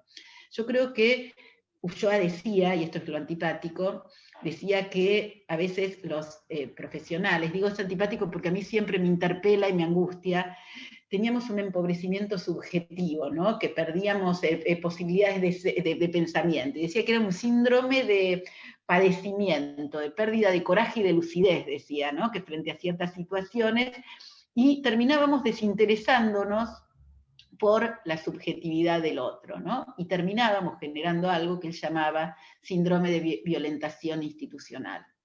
Y yo creo que todos, y me incluyo, hemos generado situaciones de violentación institucional, muchas veces atravesados por nuestras impotencias, y creo que esto del Zoom, esto es lo que nos ayuda a no hacerlo, a poder juntos pensar que estas dificultades las tenemos todos, que estas sensaciones las tenemos todos, que tenemos que nuestros sentipensares aceptarlos, que trabajar con ellos y trabajar con las personas, pero trabajar con la madre y el padre de este chico, pero trabajar con la comunidad de este chico, digamos, más allá de convocar a todos los profesionales que nos ayudan a pensar esta situación. Había algo más. El tema del sostenimiento de las familias. Bueno, Silvia Bleichmar decía que la función de la escuela, lo decía la palabra escuela, es reciudadanizar a los padres también, o sea, que había que favorecer. Ella decía algo que a mí me gusta mucho, decía que, a ver, que tampoco pensemos que los padres, esta cuestión de que los padres tengan que hacer los deberes con los niños todo el tiempo, que sus padres nunca la habían, no estaban en condiciones de poder ayudarla, pero sí sus padres creían que a través de la educación ella iba a poder tener un proyecto. Entonces necesitamos que los padres crean que las escuelas, que los servicios de salud, apostamos a los proyectos de estos niños y estas niñas, ¿no? Y volviendo a los niños institucionalizados, son aquellos niños en donde la sociedad ya no apuesta. Como Bauman decía, forman parte de excedentes, de aquellos como que uno dice perdidos para la causa, ya nadie apuesta que puedan tener un proyecto potente, un proyecto, que puedan tener un vínculo con un otro que los subjetive, que quieran que le vaya bien en el colegio, que no sé, sea músico, que haga malabares, pero que haga algo y que tenga una posibilidad de proyecto en su vida. Creo que tenemos que construir colectivamente quienes trabajamos con niños, que queremos inventar y soñar proyectos para todos los niños, todas las niñas en la Argentina. Bueno, ahí Alejandra, la verdad, recontra interesante porque despierta muchas preguntas, despierta, digamos, como mucha inquietud. Nosotros apostamos fuerte a estas cuestiones que vos planteás. De hecho, es un área que también se piensa desde recorridos, digamos, territoriales, estatales, digamos, y desde experiencias. Y digamos, en nuestra provincia, si bien la subsecretaría no ha tenido una política pública propia para niños, niñas y jóvenes, lo cierto es que tenemos muchos compañeros con iniciativas de trabajo en territorio que lo hacen, digamos, y lo han hecho, digamos, quienes trabajan y se incluyen en los territorios donde nuestros niños habitan. Lo cierto es que por más que se vaya a trabajar con los adultos, necesariamente los que se acercan son los niños, niñas y adolescentes, y necesariamente uno empieza a inventar y reinventar espacios para encontrarse y para trabajar con ellos. Con lo cual tenemos muchísimas experiencias, por suerte, de las que, digamos, estamos... Seguro. Bueno, no, seguro. Hemos mantenido todo el reconocimiento, a ver, Cintia, todo el reconocimiento a las y a los trabajadores que vienen sosteniendo, aún en condiciones muy, muy difíciles, años anteriores, en desarticulaciones de programas y de proyectos, un trabajo de compromiso con las infancias y las juventudes increíblemente. Por eso yo digo que yo apuesto a las micropolíticas, porque esas micropolíticas producen transformaciones de cambios importantes, y si las vamos uniendo y tejiendo esas micropolíticas en redes, construimos un proyecto emancipatorio muy importante para nuestro país. Y creo que esta también es una función que tenemos desde la perspectiva estatal, que es construir comunidad, construir lo común, ¿no? Y generar en serio un país en el que quepamos todos y todas. Sí, ahí, digamos, si te parece, podemos retomar las preguntas de los compañeros y los comentarios como para cerrar, pero antes, digamos, sí decirte que bueno, mucho de lo que vos has planteado en este momento para nosotros son líneas de trabajo, son preguntas que insisten, son preguntas que nos enriquecen y son preguntas que nos orientan, porque muchas veces lo que sucede es que uno empieza a pensar que no hay alternativas, ¿no? Y empieza, digamos, a volver sobre las situaciones de la solicitud de la celeridad en las internaciones, que haya muchos más psiquiatras infantos juveniles, que, digamos, tengamos muchos más consultorios externos de los que tenemos, que claramente es necesario, que claramente aporta, pero claramente es pensado para pensar la asistencia en las crisis y no el acompañamiento en los procesos de nuestros niños, niñas, que a veces, digamos, una crisis es un episodio en sus vidas, ¿no? O sea, hay que poder acompañar esa historia, y hay que poder acompañar lo que sigue de esa historia y de esa crisis, y bueno, en eso es potente toda la ley de nuestro instrumento, que es la ley de salud mental, en entrecruzamiento con nuestras leyes de infancia y también con nuestras prácticas como trabajadores. Me parece que ahí es potente. Así que bueno, darle la palabra a los compañeros que están participando, y ya con eso, digamos, cerramos con la palabra de nuestros participantes. Hay unos cuantos mensajes, no sé si vos querés que los lea o querés que la gente, los compañeros puedan plantearlo. Hay mucha recuperación de cuestiones que ha planteado Alejandra. Desde hoy el tema de pensar en los niños y las niñas que tienen que ser separados de sus familias y que se tienen que alojar en algún hogar convivencial, digamos, la complejidad esa, ¿no? Después la recuperación del concepto de estrategias micropolíticas porque incluyen recursos que cada persona tiene en su comunidad y justamente se multiplican en ese ámbito las posibilidades de cuidado y de acompañamiento. Después Teresa dice, nosotros deberíamos ser herramientas facilitadoras para acompañar a quienes en el territorio están acompañando y son referentes. Esto está bueno porque aunque uno no esté ahí, puede de alguna manera también acompañar a los que acompañan. Bueno, te agradecen el desafío de todos los días, no ser reproductor de dispositivos disciplinarios, pensar la articulación con otros efectores. Rox sumaría la ley de educación y la ley de educación sexual integral. Hay una consulta en relación a experiencias de trabajo. Me gustaría saber si conocen experiencias de trabajo con padres de niños institucionalizados, porque aparecen muchas derivaciones en SCPA sobre este tema, y llegan muy enojados sin poder entender y reconocer los motivos de la medida, incluso de las vulnerabilidades de sus hijos o sus propias vulnerabilidades. Después comparten la importancia de la escucha activa de ese sujeto atravesado por su propia realidad. Hay mucho agradecimiento de los aportes, ¿no? Para no repetir lo que... bueno. No hay posibilidad de reformar el sistema en pos de los derechos sin que lo encarnen los trabajadores. El sufrimiento y el malestar por la demanda totalizante se atraviesa con la organización colectiva. Muy interesante. Bueno, y muchas gracias a todos, muchas gracias por los aportes. No, interesantísimos todos los aportes, la verdad que no, a ver, eso creo que es lo que arma una red, digamos, ¿no? La verdad que los aportes me parecen, acuerdo absolutamente, me parecen geniales, me parece que complejizan aún más lo que venimos charlando, creo que nos permiten seguir pensando, y creo que nos permiten esto, que es una construcción colectiva, porque creo que lo que tenemos que configurar es una construcción colectiva de pensamiento, que haga que todos más o menos intervengamos en la misma dirección. Dos cuestiones quería decir solamente en relación a lo que habían dicho, que hay algo que a mí me preocupa mucho, que es un hallazgo que encontramos, que los niños institucionalizados, que la mayor parte de los niños institucionalizados tienen suspendido el juego, dejan de jugar. Y esto sí, cuando uno le pregunta qué es lo peor que le pasa a un niño cuando entra a una institución, si yo digo que el juego es lo que constituye subjetividad en la infancia, complejiza, produce pensamiento, y tengo chicos que me dicen, uno le pregunta, bueno, ¿y a qué jugás? No, últimamente no juego, qué sé yo, ¿cuándo fue el último juego que hiciste? Y fue el día antes de la institucionalización.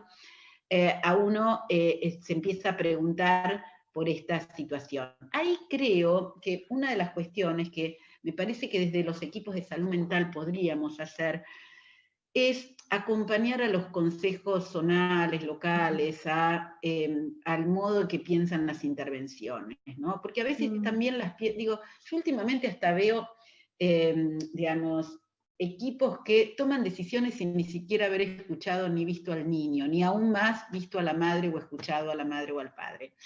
Y creo que ahí sí tenemos que ver cómo podemos incluirnos en, aunque sea colaborar, a ayudarles a pensar las situaciones, ¿no? Me parece que ahí sí, desde esta perspectiva de escucha que decíamos, desde esta perspectiva de acompañamiento y desde una perspectiva atravesada por una ética de los cuidados y de la solidaridad, podemos ayudarles, porque es para toda otra charla trabajar esto que contaba la compañera, que es la cantidad de padres que después llegan angustiados, donde nadie les explicó, se les dijo, donde los chicos tampoco saben, donde la iatrogenia, no podemos dejar que el Estado genere tal iatrogenia estatal, digamos, ¿no? O sea, eso sí, no tenemos una responsabilidad, tratar de, aunque sea meternos de alguna manera ahí.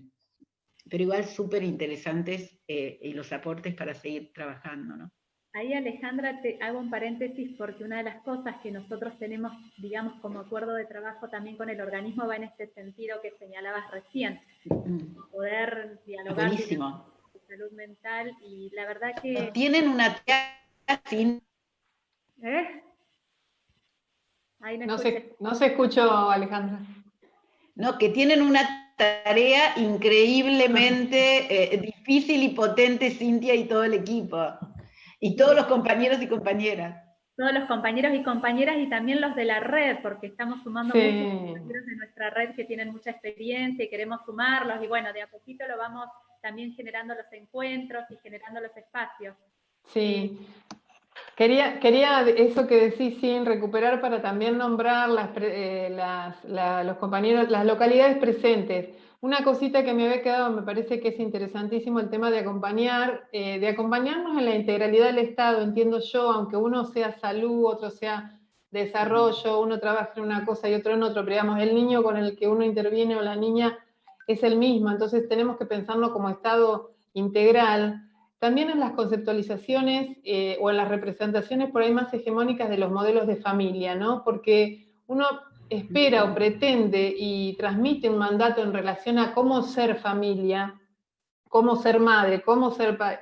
Digamos que me parece que es muy totalizante, es muy hegemónico, y que si uno no incorpora otra mirada en relación a eso, estamos pidiendo cosas que no se corresponden con su contexto. Por eso no pensamos ni situado al niño, ni siquiera a la familia. Me parece que en eso también es algo que podemos construir. Por la positiva, no viendo el déficit, como decíamos, en relación al niño, tampoco viendo el déficit en los equipos, no diciendo, bueno, a partir de lo que hay podemos seguir construyendo mirada, y me parece que en eso nos podemos fortalecer, ya sea niñez, el organismo, educación, quienes estamos interviniendo. Me parece que es una cuestión a tener en cuenta. Sí, totalmente. Perdón, ¿podría hacer un comentario? Sí, Martín. Gracias. Martín Taramasco, de la región 7, del municipio de Merlo. Bueno, nada, no quiero gastar el tiempo agradeciendo y celebrando realmente esto, pero bueno, ya son varios espacios que con esta nueva gestión de la subsecretaría puedo participar, y la verdad con mucha alegría ver que nos estamos organizando colectivamente, que es un poco lo que decíamos ahí. Me pareció muy claro, como lo planteas, Alejandra, las cuestiones del trabajo en red, las cuestiones de la llamada corresponsabilidad, o como lo decías vos, ¿no? Esto de las derivaciones descarnadas, esto y un poco brevemente les podía contar la experiencia de Merlo, que une 3 cositas que están hoy acá presentes, y que también incluyen algo como decía Alejandra al principio, también podemos pelearnos un poquito. Acá veo que no nos estamos peleando tanto, nos coincidimos todos bastante, pero sí nos peleamos bastante en el territorio, me parece a mí, y no tanto por un ánimo de pelea. Hay mucho malestar en los trabajadores que cargan sobre sus espaldas décadas de fragmentación, de derivación burocrática, de avasallamiento de todos los derechos humanos en general, de violencia institucional, etc., ¿no? Y hoy, cuando nos encontramos en esta tarea, yo sé que en muchos territorios se intenta trabajar con los servicios locales de niñez, con los protectores de derechos y todos esos programas, y hay mucho desencuentro. Nosotros en las últimas reuniones que estuvimos organizadas por el área y en otras reuniones de municipios por la reforma en salud mental de la provincia, caemos siempre en esta cuestión. Se repite bastante el asunto de los servicios locales y la ley de protección de derechos, y eso debe tener múltiples determinantes. Pero lo que sí me interesa es este punto que nos implica a los trabajadores, que nos implica a nosotros, y que es cómo además el malestar del trabajador se potencia porque su disciplina, su arte, su intervención, lo que está poniendo en eso suele fracasar más de lo que en lo ideal habíamos podido estudiar o habíamos podido pensar, ¿no? Y el fracaso muchas veces radica en estas dificultades de lo interno, en estas relaciones interinstitucionales, donde hay como una demanda que es social, pero que las instituciones potencian. Por ejemplo, la más característica y clásica que se encuentra en el conflicto con los servicios locales y educación es la demanda insaciable de diagnosticar, encerrar y medicar, ¿no? Como esa respuesta única y exacta que termine la crisis. Cuando realmente lo que hoy se está hablando, y que Alejandra habló muy bien, es de que son procesos, de que tal como los procesos terapéuticos individuales, no hay medida exitosa. Y también ella decía algo que me parece muy importante, que es pensar mucho antes.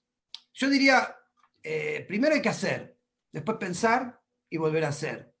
Pensar y volver a hacer. Digo, las instancias de organización colectiva, como las mesas de trabajo locales o las redes, son el modo, me parece a mí, un modo para poder reformar nuestras prácticas, porque de eso se trata. En definitiva, lo que nosotros estamos buscando es reformar las prácticas en pos de las infancias y las juventudes y del sujeto. Entonces, bueno, a nosotros nos pasó algo que en Merlo, que surgió como algo del orden pragmático, del orden práctico, que era en el sistema de atención primaria, en todas las salitas, los psicólogos recibían una demanda enorme, la principal demanda de escuelas, para tratamiento psicológico, medicación, etc. Problemas de aprendizaje. Una demanda inabarcable, por supuesto, inabarcable. Pensemos que estamos hablando de Merlo, que es una población de 700.000 habitantes, con un alto porcentaje de población vulnerable, el conurbano, el segundo cordón, y todas las características de vulnerabilidad que conocemos, ¿no? Las escuelas del Estado, entonces, están desbordadas de estas demandas, más lo que tienen que atender al interior de sus instituciones, y lo que aparece ahí es mucho malestar, mucha bronca entre los docentes y el equipo de orientación escolar, así, pero odio, ¿no? Una cosa, porque por esto de que nadie les resuelve ni les toma al pibe para poder, ¿no? Entonces, y después también mucha confrontación con los psicólogos de la salita, porque no te dan el turno, porque, etcétera, etcétera. Entonces nosotros lo que hicimos es prohibir directamente, sugerimos, ya no íbamos a aceptar más derivaciones por papelito, este papelito que venía la mamá, que ya había recorrido varias ventanillas del Estado, que ese es otro problema de la población vulnerable, que se la pasa haciendo cola desde las 4 de la mañana en las instituciones para poder ser atendidos, y que tienen una historia de recorrido. Bueno, no me quiero ampliarlo mucho. Bueno, lo que hicimos es decir, las derivaciones no van a ser así, de este modo, sino que las derivaciones van a ser en una reunión de red que vamos a hacer una vez por mes. Reunión de red barrial, ¿no? Por la red armada por el área programática de la escuela, digamos, y de la salita. A esas redes que hicimos una vez por mes y que dividimos todo el distrito de Merlo en 9 redes por las zonas geográficas, invitamos todas las instituciones barriales, estatales o organizaciones que trabajen con las infancias y las juventudes. Invitamos a todos los equipos de orientación escolar, o en su defecto directoras, secretarias, etcétera, personal docente, que en el caso de muchas secundarias que no tienen equipo de orientación, las preceptoras son las que con mucho esfuerzo a veces participaban. Bueno, lo que se dio ahí, obviamente no fue una solución. Se abrió otro modo de sostener el conflicto, mucho más saludable en principio para los trabajadores, porque después de las primeras reuniones donde nos puteamos todos y donde todos nos quejamos de todo lo que falta en el Estado, empezamos a ver qué teníamos, qué recursos teníamos, y me hacía acordar mucho por lo que contaba Alejandra de este chico que antes de irse a tomar 2 colectivos para ir a la guardia de un hospital, que con suerte lo atienda, se resolvió con recursos comunitarios, ¿no? Y con ese lazo que hay en el barrio entre el profe de fútbol. Bueno, ese modo de trabajar que sostenemos hace 4 años nos dio un montón de experiencia, y además de que realmente pudimos resolver mucho más eficazmente, porque esto también hay que decirlo, la resolución de los conflictos fue más eficaz de este modo. Incluso me atrevo a usar esa palabra, eficaz, ¿no? En un sentido. Y también aprendimos esto, que es algo que yo vengo repitiendo en las reuniones, que es muy difícil intentar alguna acción terapéutica mientras haya una vulneración de derecho que no cesa, ¿no? Claro.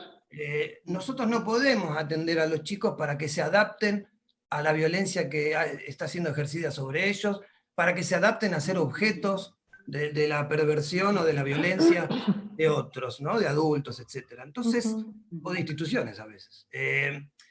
Entonces lo que nosotros planteamos es un fuerte laburo con el servicio local en el sentido de protección de derechos. Tuvimos la desgracia, o la suerte, no sé ya, de que el servicio local de Merlo estaba recién armado, muy precariamente armado, aún hoy se mantiene concretamente con 7 empleados para 700.000 habitantes, es inabordable, ¿no? O 10 empleados, ¿no? Con lo cual, eso nos obligó a colaborar, no colaborar, yo no diría colaborar, yo diría trabajar en conjunto. Bien. Nosotros, en muchos casos muy complejos, muy difíciles, lo que hacíamos es algo que llamamos armarle la red al caso. Entonces nos sentábamos en una reunión, más allá de la reunión de red, primero compartíamos colectivamente los problemas en la reunión de red. Pero después, para cada caso, una reunión con los participantes. Perdón, no te quería interrumpir, pero sí para avisarte que bueno, que tenemos que cerrar en 5, como Dale. para que Alejandra pueda tomar algunos de los puntos que son bien interesantes, y que, bueno, no abrimos debate, pero ¿qué podemos introducir la discusión? Hay muchas ganas de compartir, no sé si se nota.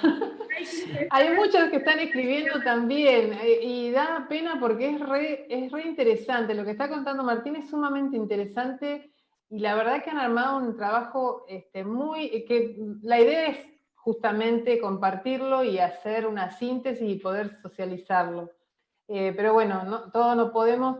Yo sí les quería nombrar, porque me parece que está bueno que escuchemos de dónde son los compañeros y las compañeras que han venido a participar. Les digo rápidamente, antes del cierre: Patagones, Navarro, Olavarría, Saliqueló, González Chávez, Lobos, General Las Heras, Mercedes, San Vicente, Chivilcoy, Castelli, Lomas de Zamora, Roque Pérez, Ramallo, Región Quinta, Ensenada, La Plata, Escobar, Berizo, La Franja, San Martín, José Cepaz, Villa Elvira, Bahía Blanca, Lanús, Morón, Ezeiza, Merlo, y después hay referentes de Envión, de Niñez, del programa Adolescentes Tamara, del programa Adolescente del Ministerio, hay coordinadores regionales, en fin, digo como para que tengamos el pantallazo y mucho agradecimiento. Había algo que me pareció lindo como compartir, que leí recién del agradecimiento, a ver si lo encuentro, que decía Teresa, que bueno, que hace muchos años, decía ella, que está participando y como que hacía mucho que no escuchaba algo en lo que coincidiera tanto, que la ponía muy feliz eso. Así que bueno, ahí estamos. Pinamar presente para que no se... Ahí ponían Pinamar presente también. Pinamar, Necochea, perdón, Villa Maipú, José Cepaz, Moreno, Bueno, son un montón de distritos representados, pero bueno, se los quería mencionar. Ahí está, bien federal, dice Mara, sí, tal cual. Como para después sin cerrar, si querés, cuando quieras. Bien, ahí, por ahí, recuperando lo que decía Martín, si querés hacer una mención a Alejandra, o por ahí cerrar la idea, Martín, y que Alejandra pueda retomar alguna cosa como para una devolución, y luego sí le decimos a Viviana para que retome la palabra del cierre del encuentro. Dale, no, solo destacar que este trabajo, esta pata del trabajador, ¿no? Que la salud del trabajador, que es la herramienta con la que nosotros intervenimos, somos recurso humano, es fundamental. Entonces, trabajar en un clima de red y de cooperación colectiva nos va a permitir siempre laburar mejor con la gente y evitar la violencia institucional, ¿no? Un poco la reflexión iba toda más al punto de los trabajadores y de, bueno, las transformaciones que tenemos que encarnar. Eso, nada más.